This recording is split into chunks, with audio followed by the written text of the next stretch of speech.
പ്രിയപ്പെട്ട ഉസ്താദ് നൗഷാദ് ബാക്കവി ഉസ്താദിന്റെ സ്നേഹസാഗരത്തിൽ ഞങ്ങളൊന്ന് കയറി. അല്ലാഹുവേ, വേദനിക്കുന്ന അനുഭവങ്ങളാണ് അവിടെ നിന്ന് എനിക്ക് കാണാൻ സാധിച്ചത്. നിങ്ങൾ മനസ്സിലാക്കണം, നൗഷാദ് ബാക്കവി എന്ന് പറയുന്നത് ഒരു നിസ്സാരക്കാരനായ മനുഷ്യനല്ല.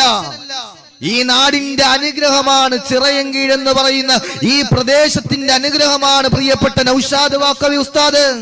തെരുവിന്റെ വീതികളിൽ അനാഥരായി ആരും നോക്കാത്ത നിലയിൽ എത്തിക്കപ്പെട്ട മാതാപിതാക്കളുടെ സംരക്ഷണ ചുമതല പ്രിയപ്പെട്ട നൗഷാദ് ബാക്കവി ഉസ്താദ് ഏറ്റെടുത്തു.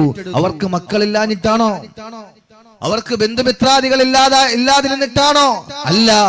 പക്ഷേ അവരുടെ സമയങ്ങളും അവരുടെ സമ്പത്തുകളും ആ മാതാപിതാക്കളെ തള്ളി പറഞ്ഞു.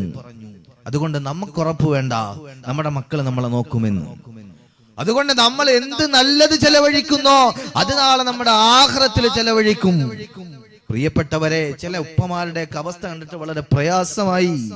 അവര് പറയാ, ഈ സ്നേഹസാഗരമാകുന്ന നൗഷാദ് ബാക്കവിയുടെ സ്നേഹത്തിന്റെ തണൽ, സ്നേഹത്തിന്റെ കാരുണ്യം, ആ കാരുണ്യമാകുന്ന കൊട്ടാരത്തിൽ വന്നിട്ട് ഞങ്ങൾക്ക് മനസ്സുഖമുണ്ട്, ഞങ്ങൾക്ക് നഷ്ടപ്പെട്ടതെല്ലാം അവിടെയുണ്ട് എന്നവരുടെ ചിരികളിൽ നിന്ന് വായിച്ചെടുക്കാൻ നമുക്ക് സാധിച്ചു.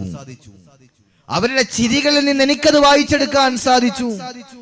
പരിപൂർണമായി തളർന്നു പോയവർ, കാലിന്റെ ശേഷി തന്നെ നഷ്ടപ്പെട്ടു പോയവർ, അല്ലാഹുവേ കാല് മുറിച്ചവർ നിങ്ങൾ പോയി കണ്ടിട്ടുണ്ടാകും, നിങ്ങളുടെ നാട്ടിലല്ലേ. അല്ലാഹുവേ, നാളെ ഈ അവസ്ഥ നമുക്ക് വന്നാൽ അല്ലാഹുവേ അല്ലാഹു ഈമാൻ നൽകി അനുഗ്രഹിക്കട്ടെ. നമ്മുടെ മക്കൾ നമ്മുടെ നോക്കുന്ന സ്വാലിഹീങ്ങളായ മക്കളാക്കി അല്ലാഹു മാറ്റി അനുഗ്രഹിക്കുമാറാകട്ടെ.